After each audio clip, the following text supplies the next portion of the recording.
You see, in the beginning, you worry about blisters, injuries, and whether you packed the correct stuff. But after walking 100 kilometers, you start to discover real Camino problems nobody told you about before.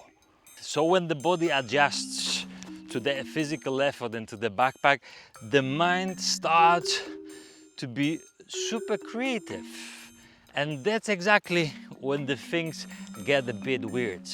So, welcome on the day number 9 on the Camino de Santiago Portuguese way, where I'm starting to feeling the things feel a bit different.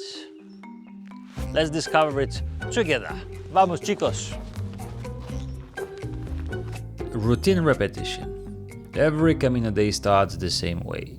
You wake up, you adjust the backpack, and you leave the albergue.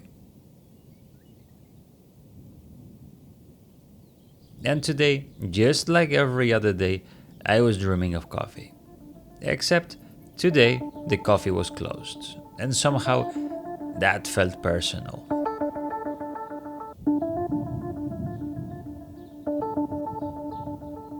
That's when you realize the real challenge isn't your legs anymore, it's your mind. Out there, the smallest things carry weight. No coffee isn't just no coffee, it's a crack of your rhythm. And that's where the real unraveling starts. Camino or local life. As I kept walking, I started noticing the rhythm of this place. Animals in the fields, machinery in the distance, that hypnotic, dusty, small town hum of life. You start to wonder, am I still on the pilgrimage?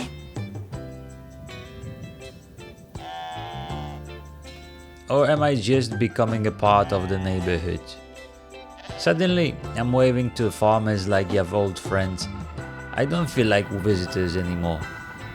I feel absorbed. Like the Camino is swallowing me into something older, slower, and deeper. Tiny decisions, big drama. And then comes the big decision. 2 arrows, 2 choices.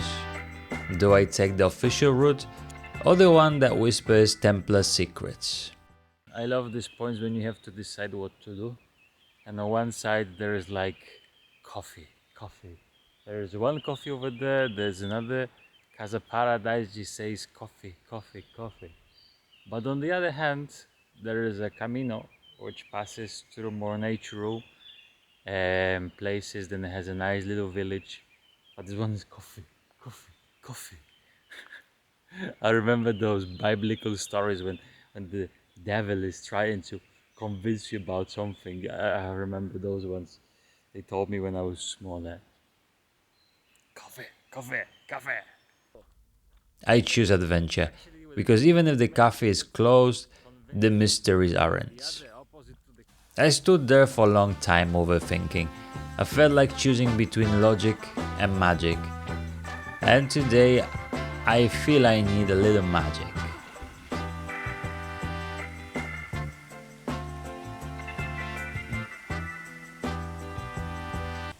Surprises in Arrayas. Arrayas was supposed to be just another coffee stop.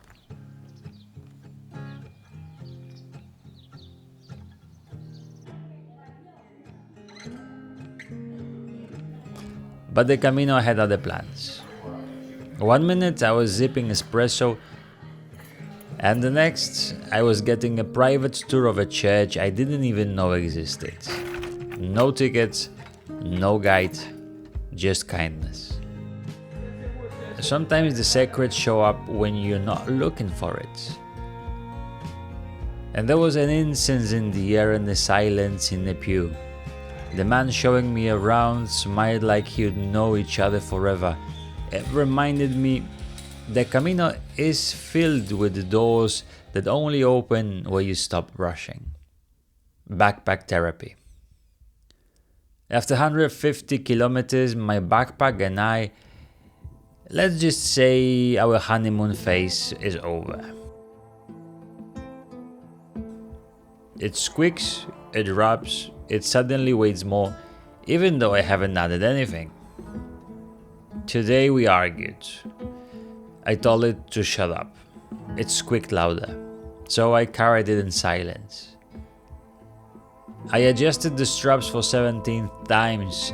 I knew it's just a bag, but it's also a mirror. Everything I haven't dealt with seems to live in it.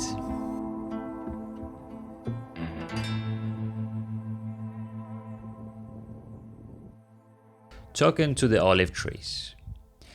Eventually, it was just me and the roads, and the olive trees. I caught myself asking that question, telling them stories, but now I'm not sure if I'm losing my mind. I'm just finally clearing it. I told them about my morning. They didn't judge, just stood there, old, cracked, and peaceful, like they'd had it before.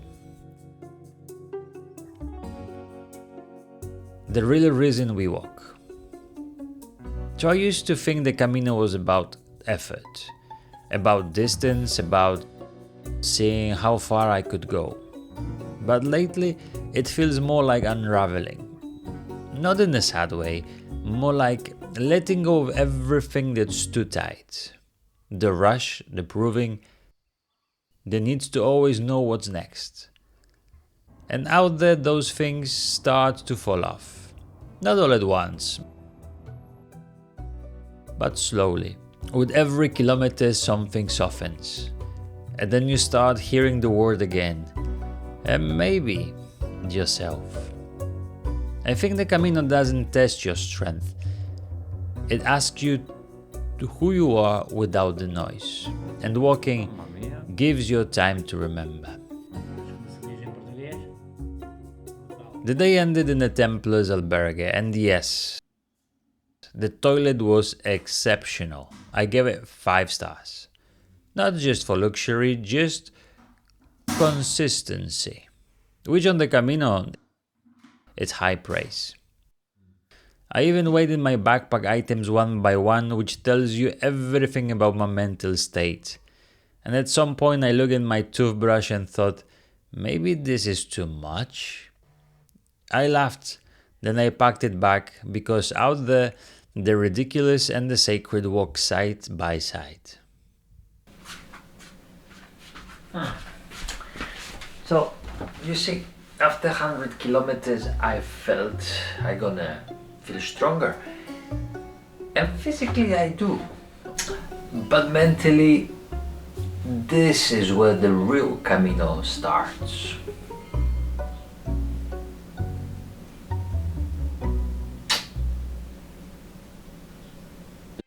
Planning to walk Camino de Santiago but worried you're missing something? Are you on a crossroads in life seeking clarity or a fresh start?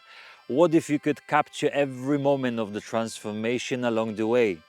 I've walked more than 10,000 kilometers around the world, and in my preparation packing list there is one thing I never leave behind. This journal, The Journey Within. Every Camino has taught me valuable lessons about life's twists and changes. The Journey Within isn't just another journal. It asks the right questions just at the right time, guiding you through the tough parts of the Camino and helping you to see what really matters. And it's not just my opinion. Thousands of fellow pilgrims have experienced its magic, as reflected in the brilliant reviews. Camino is a one-in-a-lifetime experience. Make the most of every moment and get the journal now.